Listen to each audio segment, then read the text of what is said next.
60 வயசு 65 வயசு எங்கள் வீட்டுக்காரர். எனக்கு அப்போ என்ன வயசு 20 வயசு. நீ கல்யாணம் பண்ணும்போது உங்க வீட்டுக்காருக்கு 65 வயசு. 65 வயசு 5 குழந்தைங்களுக்கு தகப்பேன். எங்கள் அம்மாவுக்கு தெரியாது, குடும்பம் இருக்குன்னே தெரியாது. ஒரு வயசு பொண்ணை நம்ம எப்படி வச்சிருக்கிறதுன்னு தள்ளி விட்டாங்க. அங்கே பார்த்தா எங்கள் அம்மாவுக்கும் இந்த குடும்பம் இருக்கிறதுன்னு தெரியாது. ஒரு குழந்தை தலை குழந்தை பெற்ற பிறகுதான் இவருக்கு குடும்பம் இருக்குதுன்னு தெரியும்.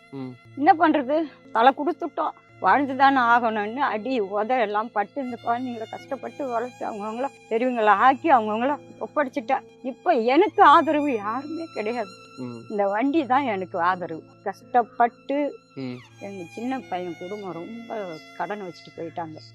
25 வருஷம் ஆச்சு அவங்க குடும்பத்தோட போய். 25 வருஷத்துக்கு அப்புறம் தைப்பூசத்து அன்னைக்கு நான் கோயிலுக்கு போறேன், திருத்தணிக்கு போகிறேன். அப்போ கூட ஒரு அந்த பெத்த வயிறுன்றாங்களா, அப்படியே அவன் உயிர் விடுற நேரம் அந்த வயிறு பிசைஞ்சுது பாருங்க.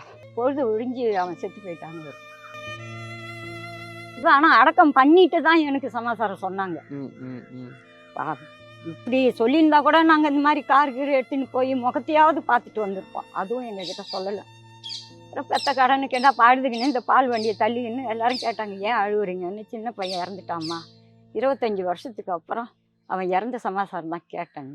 கவலைப்படாது, இவ்வளோ நாளாக அவங்கள நம்பி நீ பழைக்கல, இதை நம்பி நீ பழைக்கிற, அழாதுன்னு எல்லாரும் சமாதானப்படுத்தினாங்க.